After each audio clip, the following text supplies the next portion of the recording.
Hi everybody, I'm Chris Long and I'm your District Educational Technology Coordinator. And my primary goal in that role is to support you in your classroom with all things that you do with technology, computers, apps, websites, Canvas, Pear Deck, PlayPosit, Google, you name it. So I enjoy doing that, but I wasn't always in that role. Prior to doing that, I was a physics teacher at Marina High School where I taught for about 18 years. So I have a lot of experience in the classroom and I've been around the district a while now. I'm actually a Ocean View High School graduate, so that's where I kind of fell in love with physics, and I thought I was going to be an airline pilot, but then decided to be a physics teacher, primarily due to the excitement and the experience that I had when I took high school physics at Ocean View. So teaching and learning is a subject that's near and dear to me. I also have two daughters. One's graduating from Marina High School this year, and the other one's studying social work at Cal State Long Beach, and an amazing wife who's a LA County social worker. So one of the things that I want to be sharing with you today is really a question, and a question and a challenge all wrapped up in one. And the question I have for you is, what are you waiting for? And by that, I want to connect it to what you may have heard of before. If you've gone through education classes and whatnot, I'm sure you've heard of wait time, right? When a teacher asks a question, how long are we supposed to wait for students to respond and chime in with an answer or a comment? And back in the 70s, the research was that most teachers were waiting about a second, sometimes even less than a second. And they recommended 3 seconds. I'm going to show you this research that says that that's not even near long enough. But I also want to kind of challenge you in the thinking of, in terms of, what are you waiting for? What kinds of things are you waiting for? And why are you waiting to do in your classroom? So let's dive in and take a closer look. So here's one of the best days in my teaching career at Marina High School. We're outside, that's me, that's my class, and we're having a tug of war out back, and we're getting fresh air and everything. But this was all very student directed, and it had to do with this student right here, Paul, who actually he lost his pants during the tug of war. He was a character, and I remember him dearly. But if you know Paul, you would know why he lost his pants. But anyway, he did something very significant that caused us to kind of re-examine our curriculum, and kind of inspired me to come up with, and our whole class really, to come up with this activity. And we're going to go back to that at the end. But I'm gonna kind of go back to our foundation here, which in California right now, it's our standards for the teaching profession. And although these were written in 2009, I believe these are great standards. So what I'm going to share with you, I think, hits every single standard. I'm not joking. So engaging and supporting all students in learning, this is going to do it. Creating and maintaining an effective environment for student learning, that's going to help you to do it. Understanding and organizing subject matter for student learning, yes. Planning, instruction, and designing learning experiences for all students, yep. Assessing students for learning, yep. And developing as a professional educator, yes. there's aspects of this strategy and the resources that I'm going to share in every single one of those CSTPs. So what I'm going to do is I have to classify it, let's say, to 1. Maybe the most obvious one here is going to be engaging and supporting all students in learning. And we'll look at the substandard 1.5, which is to promote critical thinking through inquiry, problem solving, and reflection. Inquiry, problem solving, and reflection. If you boil down critical thinking, that's what it's about. So let's go to the continuum of teaching practice that California has for us. So if you look at this continuum for that substandard, you will see that you can go all the way from emerging to innovating in this continuum.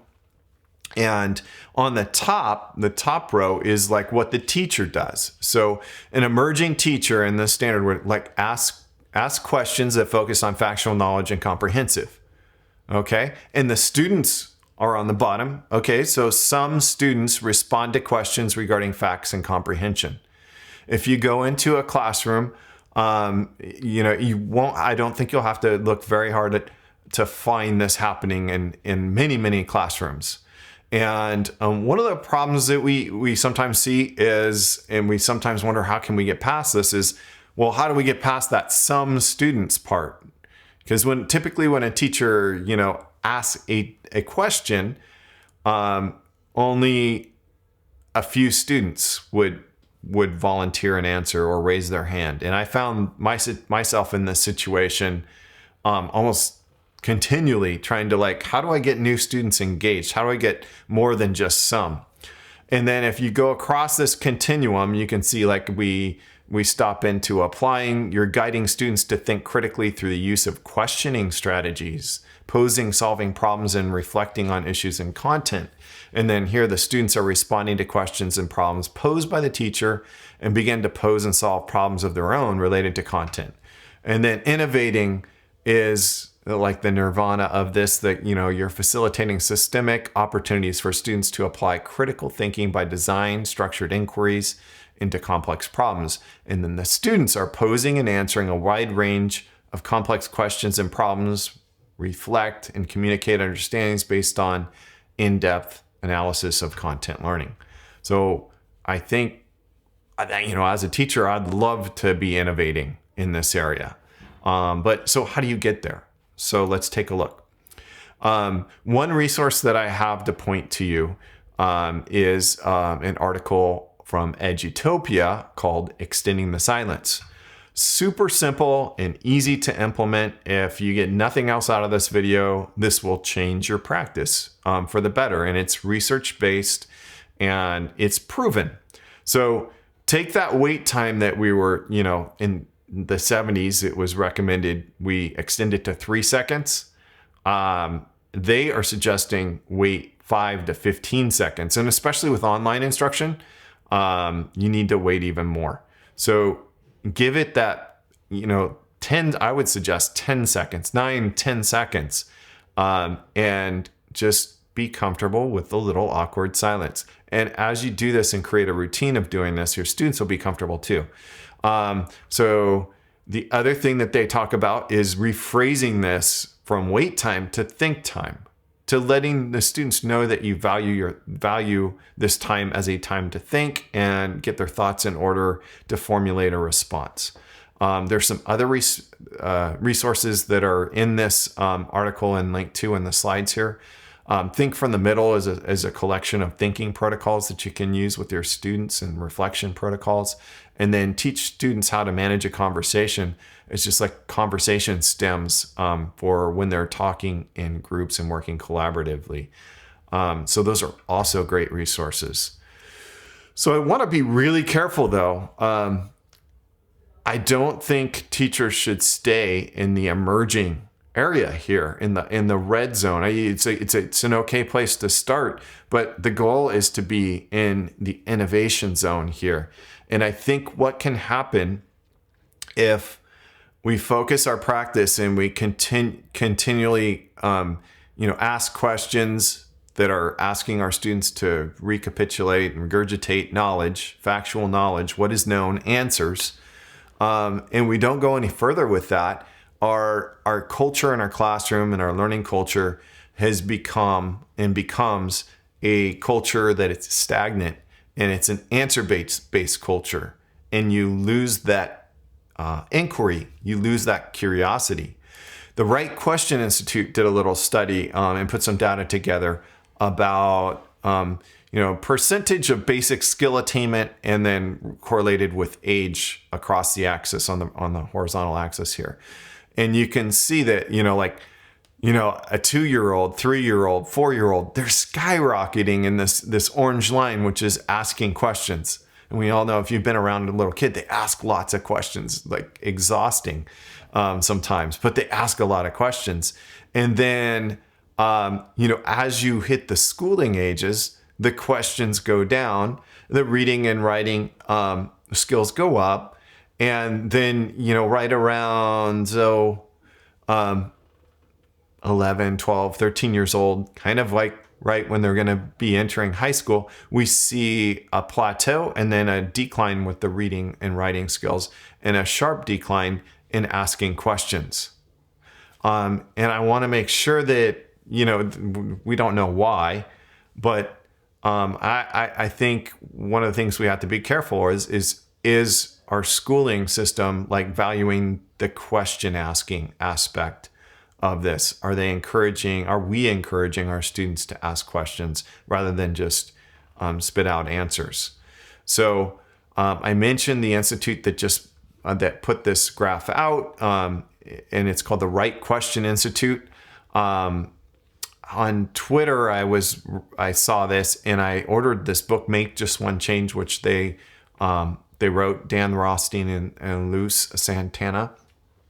And it's a great book. You don't have to read the book to get the strategies, but there's a link to it on Amazon if you want to get the book. But this book basically, the strategies in it changed the way I thought about teaching. And speaking of books, another great book it's amazing that this was written in 1969, but it's called Teaching as a Subverse Activity. And in it, one of the quotes that stood out to me was, once you have learned to ask questions, relevant and appropriate and substantial questions, you have learned how to learn. And no one can keep you from learning whatever you need to know. And I think ultimately, that's what we want our students to leave high school with, the ability to learn. They've learned how to learn. And so the ability to ask questions is essential to that. More quotes and a little research on questions. Here is an article on what the best online teachers should do. Here in online, questions are the key. And they also work best when who's asking them? The student's asking them, not the teacher. Outside of education, the most successful people ask questions. In this Fast Company article, it describes a process called question storming. And it's used in the business world to kind of get past roadblocks and to clarify things. There's a link to that if you're interested. I just watched a really amazing commencement address by Sir Johnny Ive, who was the lead product designer at Apple for a long, long time. And he talked at one point, it was an amazing video. There's a link to it here. But he talked about how being curious fuels our appetite to learn. And wanting to learn is far more important than being right. So in our classrooms, I hope we create a culture where the opposite of right is left, not wrong. We want to value that curiosity. So again, the Right Question Institute has a really good technique called the Question Formulation Technique. And that, if you implement that, will help you go into the innovating level in this CSTP that we were looking at. So I'm just going to walk you through a quick example of this and break it down for you. So the components of the Question Formulation Technique, the QFT for short, is 1, there's a question focus. 2, there's rules for producing the questions that the students are going to be producing or generating. There's a producing questions phase. There's a phase where they categorize the questions as open or closed-ended. There's an improving the questions phase, prioritizing the questions, next steps, which is set by the teacher, and then a reflection time on the QFT process itself. So with 1 and 7 here, that's the teacher's role. You kind of have to pre-plan that out. What's going to be my question focus, and what is going to be my next steps after the students generate and prioritize their questions. So here was a template that I did this on Google Sheets that I use this with some teachers a couple years ago. You can click on it and see how each group generated questions and what kind of questions they generated. The rules for generating the questions that you would give to your students, and you go over the rules the first few times and remind them of it, have it up on the slides, is 1, ask as many questions as you can. 2, don't stop to judge or answer any of the questions. There's a natural tendency to say, oh, that's a good question if you're working in groups to generate these questions. But if one person gets that and the other person doesn't, then it kind of can stifle the creativity. And I think you'll find also that a student would never raise their hand and ask a question in class, they may have some of your best questions that come out of this process. You'll have a recorder that writes down every question exactly as it is stated. The recorder can also write down their own questions. And then if there is any statements that's not a question, we want to change those statements into questions. So once the questions are all generated, you usually will set a time, 2 minutes, 5 minutes. You can kind of walk around the room during this, and typically what will happen is students will get stuck at one point and they'll go, oh, I can't think of any more questions. And that's where you want to encourage them to push through. And sometimes even the silliest questions lead to something else and help open up thinking in new areas. So they'll categorize the questions and mark them as closed. Closed can be answered with a yes or no or a one-word answer. Open is more explanation required. You can talk about the disadvantages and advantages of open-ended and closed-ended questions, and how open-ended questions can lead to further inquiry. You would ask them, this is really interesting, you ask them during the process to change one open-ended question to a closed-ended question and vice versa. And it kind of flexes that thinking muscle to do that. And helps them to be better question askers. And then here is where, you would, based on what you want them to do, it could be like, okay, choose 3 questions that interest you the most, or questions that you're interested in exploring during your reading, if you're going to do this prior to a reading assignment, or questions that you're interested in reporting back on, maybe in a science class, if you're exploring some phenomena or doing a lab. So you would phrase this a little differently, but you can choose 2 or 3 or 1. You can have each group prioritize and choose their top 2 or 3 questions based on your prompt. And typically after we do this the first time with a group of teachers, I would say, well, how is this different from what usually happens in the classroom? We need to talk about it a little. You're not here with me now doing this, so usually what comes out of that is like the students are the ones that are asking the questions versus the teacher asking the questions. And it makes a lot of sense for that to be a predominant mode of instruction and a predominant activity in your classroom. I love this quote by Clayton Christensen. He talks about questions as places in your minds where answers fit. Okay. But if you haven't asked the question, the answer has nowhere to go. It hits your mind and bounces right off. You have to ask the question. You have to want to know in order to open up the space for the answer to fit.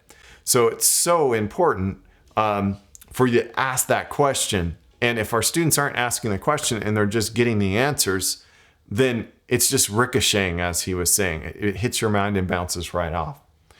So we're going back to Paul here, and that special day in physics where he lost his pants. You know, what happened was I put up a picture of a tug of war, and that was my question focus to start this question formulation technique off. And I had my students working on making as many questions as possible for that picture that came to their mind. That was just a picture of a tug of war. And it had to do in context of physics of Newton's third law. For every action force, there's an equal and opposite reaction force, right? And I could get my students to memorize that, but to really understand it is a different level. Because in a tug of war, typically when I would ask a question about a tug of war, they would think that the team that wins pulls harder on the rope than the other team. But if you think about Newton's third law, that's impossible, because for every action force, there's an equal and opposite reaction force. I pull rope, rope pulls back. And so what we did was an activity that was inspired by Paul's question. So I took the QFT and a little tide, and we had the girls on one side, and you can see their feet are on cement. And then we had all the boys in the class, including myself at the front, and our feet are on plastic with suds, slick tied on it. And, you know, if you were to ask me like how I would measure my success as a teacher, I struggled with this question for a long time, and I didn't really know how to answer it, maybe by engagement. But now I would definitely be able to say confidently, I would measure it on based on the questions that my students are asking. You know, a lot of times I would get questions, will this be on the test? Well, that's because it was a answer-based culture in my classroom at the time. Versus what happened with Paul when I used the QFT and the rest of my class. Paul's question blew me away. And his question was, what would happen if we had a tug of war in space? And like the whole class was like, ooh. And that's what led to us going out there and then trying to create an environment where there wasn't friction on one side. And so it was a perfect example of how this could lead to kind of totally unpredictable outcomes, and the student was driving the inquiry. So some examples of question focuses in other areas that you could use. Kind of an advanced mathematical one might be Fourier's Theory Analytical has been described as a great mathematical poem.